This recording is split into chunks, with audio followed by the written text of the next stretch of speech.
अरे बहू, वैसे तो तुझ में कोई कमी नहीं है, पर तेरे दांत इतने पीले कैसे हैं बेटा? कैसे मतलब? कोई सर्जरी थोड़ी ना कराई है। वो तो क्या नाम, मैं ब्रश नहीं करती थी तो पीले हो गए। अब क्या करूं? आप कहें तो लाल करवा लूं या फिर काले? यार ये क्या है, क्यों माँ से लड़ रही हो? लड़ रही हूँ? अरे मैं लड़ रही हूँ या ये बोल रही है कि दांत पीले हैं, पीले। अरे तपस्या थोड़ी ना की है इन्हें पीले करने के लिए। बकायदा ब्रश नहीं किया है 20 साल तक, तब जाकर। छी, कैसी बात कर रही हो? ये उस वक्त तो पीले नहीं थे जब हम लोग तुम्हें देखने आए थे। अरे तब साफ करवा लिया होगा डेंटिस्ट के पास जाकर। अब देखो कैसे पीले पीले लग रहे हैं। रंजना सास की तरफ गुस्से से देखती है। फिर शुरू हो गई पीले पीले पीले। अरे पीले तो तब भी थे जब मेरे हाथ का रसगुल्ला उड़ा उड़ा कर खा रही थी और बोल रही थी, लड़की नहीं गुणों का खजाना दे रहे भाई साहब आप। खैर अब वो लोग करते भी तो क्या करते, पीले दांत वाली बहू पल्ले पड़ी थी तो झेलना तो था ही। एक दिन कीर्तन में रंजना गाना गा रही थी। अरे कमला बहन, माँ का द्वार है, यहाँ तो सब शुद्ध होकर आते हैं, फिर अपनी बहू को ब्रश भी नहीं करवाती तुम। दूर से पीले पीले दांत भक्ति में बाधा उत्पन्न कर रहे हैं। अरे कोई 2 साल के बच्ची थोड़ी ना लेकर आई हूँ मैं बहू बनाकर। अच्छी खासी लड़की है, अरे कैसे करवाऊं ब्रश? ये तो उसे खुद करना चाहिए ना। अब माँ बाप तो इसके जैसे तैसे निपटा दिए, ये नहीं सोचा कि सास कैसे संभालेगी। सास बहू को लेकर घर आ जाती है, लेकिन सोच लेती है कि अब इसे लेकर कहीं नहीं जाएगी। अगले रोज बहू कहती है, अरे क्या हो गया, मंदिर नहीं जाना क्या? कीर्तन का वक्त हो रहा है। मेरी मधुर वाणी से कान्हा जी जागते हैं और सोते हैं। आप तो जानती है ना उनकी भक्ति में कितना मन लगता है मेरा। वो क्या है ना, तबीयत ठीक नहीं लग रही है मेरी, आराम करूंगी मैं। तबीयत ठीक नहीं लग रही? अभी तो मिथुन के गाने पर नाच रही थी आप, और अब बोल रही है कि तबीयत ठीक नहीं लग रही। अरे भक्ति में मन लगा लो सासू माँ, ऊपर जाना है, क्या मुंह दिखाओगी आप? हाँ? सास को बहू की बात पर गुस्सा आ जाता है। मैं क्या मुंह दिखाऊंगी, इसकी चिंता तो ना कर, समझी? अपने मुंह की चिंता कर, जो ये पीले पीले दांत लेकर हर जगह पहुंच जाती है। पता है लोग कितना मजाक बनाते हैं। ना जी ना, मैं नहीं जाना कहीं तेरे साथ। तो ये बात है। कोई ना, मत जाओ, मैं अपने कमरे में ही बैठकर भक्ति कर लूंगी।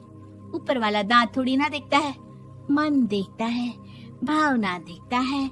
और अरे बस बस, तू सब कुछ दिखा, बस ये सफेद चमकदार दांत ना दिखाना किसी को, है? जा यहाँ से। बहू को सास की बात का कोई फर्क नहीं पड़ता, वो तो जैसी थी वैसी ही रह जाती है। सुबह नहाकर किचन में खाना बनाना, फिर खाना खाना, कीर्तन भजन करना और सो जाना। एक दिन, माँ जी मैं सहेली के घर जा रही हूँ, शाम को लेट आऊंगी। हाँ हाँ तो जाना, मैंने कौन सा तेरी आरती करनी है घर पर बैठकर। रंजना सहेली के घर जाती है, जहाँ वो पार्टी में जाने की तैयारी कर रही होती है। अरे शिखा, कहाँ जाने की तैयारी कर रही है? मैं गलत वक्त पर आ गई क्या? अरे नहीं यार, उल्टा सही वक्त पर आ गया। मैंने ये साड़ी और ज्वेलरी निकाली है यार, शाम को इनके ऑफिस की एक पार्टी में जाना है। बताना कैसा लग रहा है ये सब? नहीं यार, इस ड्रेस के साथ तो वो वाली ज्वेलरी अच्छी लगेगी। हाँ हाँ सही बोल रही है, मैंने ध्यान ही नहीं दिया। वैसे तो हमेशा से मस्त फैशन सेंस रखती है। तो बड़ा जाती होगी ना पति के साथ पार्टी में। रंजना कुछ नहीं बोलती, बस सोचती है कि यार काश ये बात सही हो जाती, पर मैं क्यों नहीं जाती पार्टी में? क्या इन लोगों की कोई पार्टी होती नहीं होगी? रंजना घर आती है और रात में पति से सवाल करती है, एक बात बताइए, आप मुझे किसी पार्टी में क्यों नहीं ले जाते? क्या आपके यहाँ ऑफिस में पार्टी नहीं होती? पति बेचारा क्या कहता कि दांत पीले हैं तुम्हारे इसलिए। अरे कोई पार्टी होती नहीं हम लोगों के ऑफिस में, तो कहाँ से लेकर जाऊं? और मार्केट, मॉल, कहीं वीकेंड घूमना, कहीं तो। अरे यार सारे हफ्ते में एक छुट्टी मिलती है, तो सोचता हूँ कि आराम ही कर लूं। क्यों? रंजना मन मार के रह जाती है। पहले कभी सास के साथ मंदिर जाया करती थी, लेकिन वो भी सास ने ले जाना बंद कर दिया। घर बैठी बैठी रंजना बोर हो जाती है। तभी उसे आइडिया आता है और वो मायके जाने का सोचती है। सासू माँ, 2 दिनों के लिए मम्मी के घर जा रही हूँ। अच्छा ठीक है, आराम से जा। और हाँ, माँ से कुछ अच्छी आदत सीख कर आना कि कैसे शरीर के हर भाग की तरह दांतों की सफाई भी जरूरी होती है, समझी? शुरू हो गई ना आप। वो लोग आपकी तरह नहीं है कि छोटी छोटी बात का बतंगड़ बना दे। उन लोगों के लिए मैं मायने रखती हूँ, ना कि मेरे पीले पीले दांत।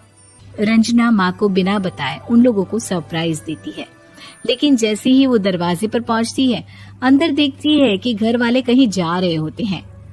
अब माँ, काश रंजना दीदी के दांतों वाली प्रॉब्लम नहीं होती तो वो भी हम लोगों के साथ चलती ना बुआ जी की बेटी की शादी में। हाँ बेटा, लेकिन अब उसे कौन समझाए कि उसको उसके पीले दांत नहीं दिखते, लेकिन उसके आसपास के लोगों को कितना एम्बैरेसिंग फील कराते हैं। मुझे तो कितनी बार उसके स्कूल की टीचर ने शिकायत की कि उसके साथ कोई लड़की बैठना भी नहीं चाहती, और ना ही कॉलेज में कोई उससे बात करना चाहता था। लेकिन पता नहीं क्यों उसे ये बात समझ में ही नहीं आती।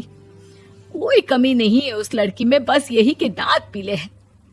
वो तो भला हो जीजा जी और उनकी माँ का, जो दीदी को जैसी है वैसे ही रखा हुआ है।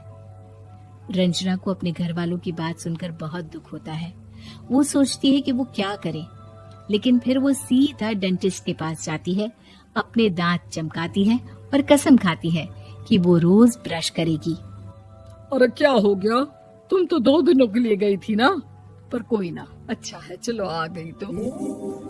रंजना सास के सामने आकर खड़ी हो जाती है और पूरी स्माइल करती है, उसके चमकदार दांतों को दिखाती हुई। हैं? चले मंदिर? माँ, मुझे माफ कर दीजिए, मैंने आप लोगों को बहुत एम्बैरेसिंग फील करवाया। मैं आज से रोज ब्रश करूंगी।